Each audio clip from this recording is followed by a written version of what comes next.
On October 7, 2019, two women woke up in Cape Coral, Florida, with no idea it would be their last day alive. By nightfall, both were dead. Their killer was a man with swastikas carved into his forehead, a smirk on his face, and the same name as a Marvel superhero. This is the story of Wade Wilson, the man they call the Deadpool Killer. Wade Stephen Wilson was born on May 20, 1994, in Florida. His parents were teenagers, and he was adopted shortly after birth by Steve and Candace Wilson. They raised him in Tallahassee, where he attended Chili's High School. By all accounts, he was a joyful child, but beneath the surface, trouble was brewing. When Wilson was 18, he reconnected with his biological father, Stephen Testaceka. That relationship remained sporadic over the years. By his early 20s, Wilson had accumulated a criminal record. There were theft charges. There were battery charges. He had multiple head injuries from car crashes and football. He had been using drugs. Then, in 2019, everything exploded. On the evening of October 6, 2019, Wilson went to a bar in Fort Myers called Buddha Live. There, he met 35-year-old Kristine Melton, a waitress, and her friend Stephanie Sailors. They talked, they drank. Wilson and the two women left together and went to a friend's house. Hours passed. Eventually, Wilson, Melton, and Sailors went back to Melton's home in Cape Coral. Sailors left. Wilson and Melton were alone. At some point, while Kristine Melton slept in her own bed, Wade Wilson wrapped his hands around her throat and strangled her to death. He stole her car. He stole her cell phone. He drove away like nothing had happened. He called his girlfriend, Melissa Montanez. He assaulted her, but she refused to get in the car with him. Later that morning, Wilson spotted 43-year-old Diane Ruiz walking to work.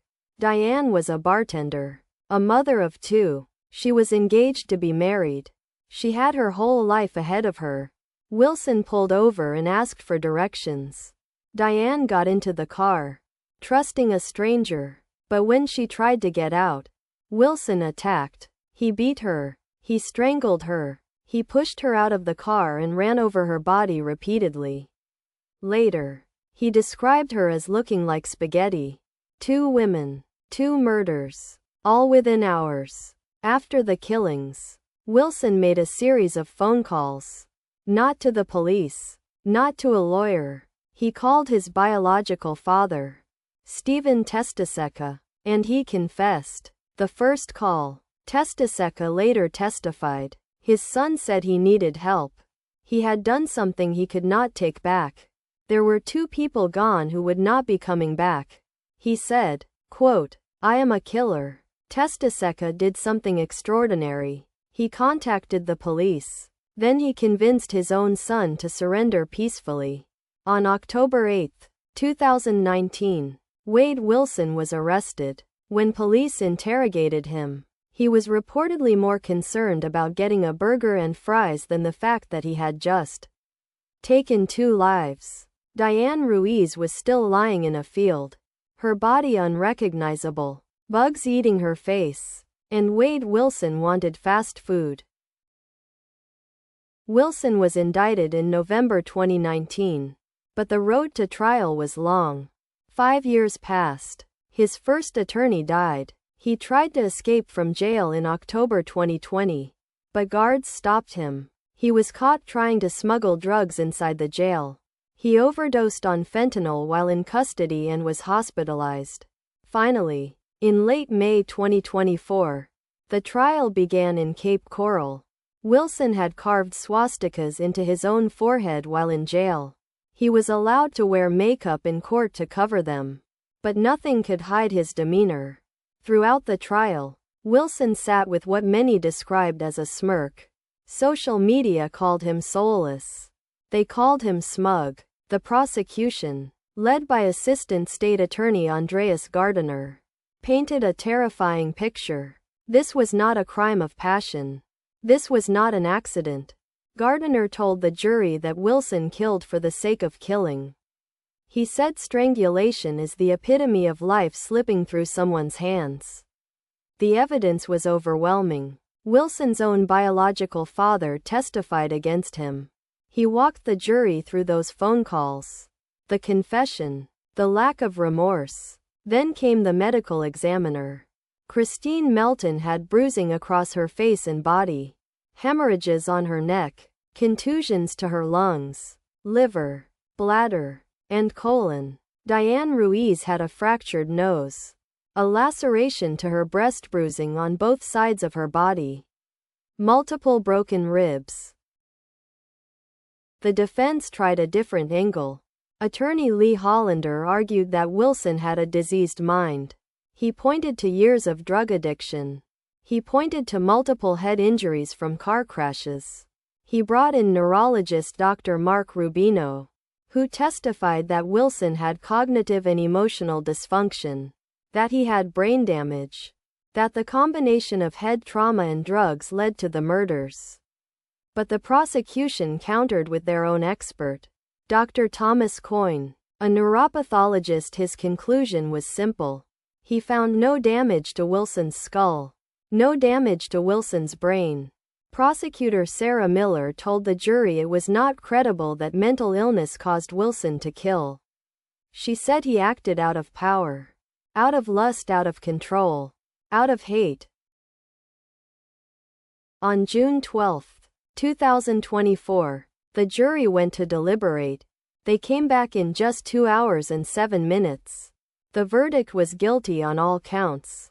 2 counts of first-degree premeditated murder, 2 counts of first-degree felony murder, burglary, grand theft, battery, petite theft. Wilson swallowed back tears as the verdict was read. But it was too late for tears. Now came the sentencing phase. The same jury would decide whether Wilson should live or die. Under Florida law, only 8 out of 12 jurors needed to recommend death. That law had changed in April 2023. Before that, the vote had to be unanimous. On June 25, 2024, the jury made their recommendation. For the murder of Kristine Melton, 9 jurors voted for death. 3 voted for life. For the murder of Diane Ruiz, 10 jurors voted for death. 2 voted for life. But the final decision belonged to Judge Nicholas Thompson. Before sentencing, the court held a Spencer hearing. Wilson's adoptive parents submitted a letter. They pleaded for their son's life. They wrote, quote, "The human is still in there." 3 women from across the country also wrote letters, begging the judge to spare Wilson. They cited his history of mental health issues and substance abuse. On August 27, 2024, the courtroom was packed. The victims' families sat waiting. Wilson stood motionless. He was given the chance to speak. He declined. Then the victims' families spoke. Diane Ruiz's father, Felix Ruiz, looked at the man who killed his daughter. He said, quote, "This is not the end. The end is when the accused takes his last breath. And I will be there at the execution. That is a promise." Judge Thompson took a break. He reviewed the evidence. And then he returned with his decision. Judge Nicholas Thompson looked at Wade Wilson and said, "The evidence shows the murders were heinous, atrocious, and cruel. And the second murder was cold, calculated, and premeditated." He found no basis to overturn the jury's recommendation. He sentenced Wade Wilson to death. Wilson showed no emotion. The courtroom erupted in cheers and applause. State Attorney Amira Fox told reporters, quote, "He will pay the ultimate price." The defense had argued that Wilson's background should spare him, that the head injuries should matter, that the drug addiction was a disease. But Judge Thompson disagreed. He said, quote, "Given the facts of the case, Nothing in the defendant's background or mental state would suggest that a death sentence is inappropriate. Wade Wilson was transferred to Union Correctional Institution in Rayford, Florida. He now sits on death row. He still has appeals ahead. The process could take years, even decades. But for now, the legal chapter is closed. Kristine Melton was 35 years old. She was a waitress. She had friends who loved her. Diane Ruiz was 43 years old. She was a mother of 2. She was engaged. She was walking to work when a stranger ended her life. They did not know each other. They had nothing in common except the same killer. And their killer, Wade Wilson, is now one of over 300 inmates waiting to die on Florida's death row. This case raises difficult questions. Wade Wilson's attorneys argued that brain damage and drug addiction made him who he was. The prosecution argued that he was simply evil, that he killed because he wanted to, that he would do it again. So what do you think? Was justice served? Or should a man with documented head injuries and lifelong addiction have been shown mercy? Is the death penalty ever the right answer? Or does it just continue the cycle of violence? That is a question only you can answer. If you want to see more cases like this, hit that subscribe button. Drop a comment below with your thoughts. What should we cover next? Let us know. And remember, in the pursuit of justice, we must never forget the victims Kristine Melton, Diane Ruiz,